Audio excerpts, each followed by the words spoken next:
My abuser pulled a gun out on me and told me that if I said anything, that he would kill my entire family. And people don't realize during your marriage, it still can be rape. It still can be still be abuse. Yeah, I'm gonna go into my piece. It's called Intruder Alert. My approach causes an intruder alert. The constant ringings, alerts, and alarms of how a touch can feel like the end of a blade, and she wonders how deep I will cut.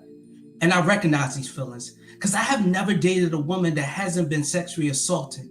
The first woman I dated shared such stories, and every woman after shared that same stories of how they had baggage when they should never have to carry this luggage. They have baggage not because they broke, but they've been broken into by men turned to wolf. We know them as Big Bad Wolf. That great granny waited for you to come home. Your hoodie was never red until he nailed you to the bed as if it was your cross. Told you this is for you to bear, for you dressing like that. Translation, you being you. Woke up the morning after.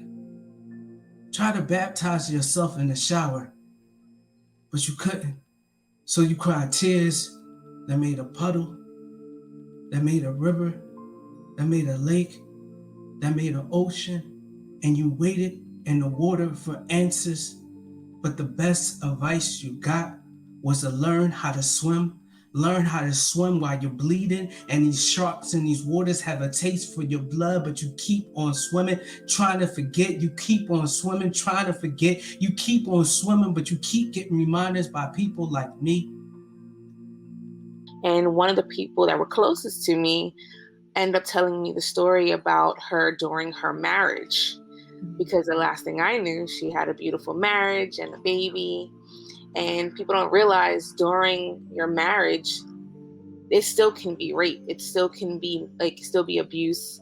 And after doing her interview and writing her poem, this poem came about, and she found it healing, and hopefully anyone that's listening finds it healing as well. And we just got to keep on talking about the subject, so that, because I think a lot of us think that, like you said, it comes from someone on the street or someone that we know, but it could even be the person that you're married to as well. I long for the day that I could roam the streets with no fear in my heart. The day I don't pull out my pepper spray so casually as if I'm playing darts. The day I can wear whatever and not be labeled a tart. The day I can let loose and not have to play it smart. Is this what being a woman has come to be? Being scared and always on the go, always ready to flee? No, I won't have this. It just isn't me. I will fight and carry my hope till the skies fall. The day I can take a stroll without being catcalled. The day I don't have to hear, "How you doing, doll?" Because I'm here to fight and I'm in it for the long haul. But I know we can train the next generation way better. Instead of "come meet you," how about you go get her? You up? Men don't miss the days of love letters. But there's still hope. Hope that we women will one day be free. Free from the idea of obligatory sex because he paid a small dinner fee. Free from the idea of a couple of dates as a legendary sex key. You and I carelessly outside one night is what I see, and I know it will not forever be merely a dream because it will become a reality. Said who? Said we. We're raising awareness, which is step one.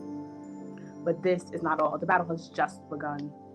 Till every woman gets her respect, this war isn't done. And this fight is not over until we have won. So ladies, raise your imaginary swords with me. Because we'll fight this even though we aren't the soldiers, but the queens. A man feels accomplished when she orgasms. Left her in bed with legs trembling. Mission accomplished because the climax hit. But sir, remember she has the capability to touch her clit and complete what you feel so fulfilled with. Sorry to get heavy, but a rapist has gained the same hit. Not due to his skill, but due to the body's reciprocative waves. This act of intercourse is for the intimate. Exchanging of energies, fulfillment. Have her feeling she's a part of celestial bodies kind of thing. Speak to her mind, caress her nerves, explore her desires, and as her legs tremble, stay around. Continue to lift her off the ground. Let the response of her body be a musical score to your core. Accomplished not by her tremble, but by her elevation. So there, sir, you see, you have not only given her fulfillment, but you as well. And in essence, it's pure ecstasy.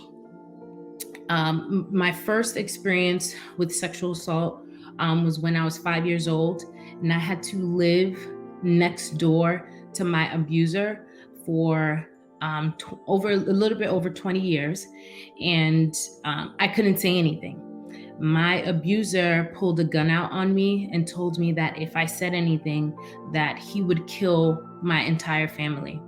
And I was threatened a number of times, and that was the first time I saw a gun too. I wasn't even 10 years old.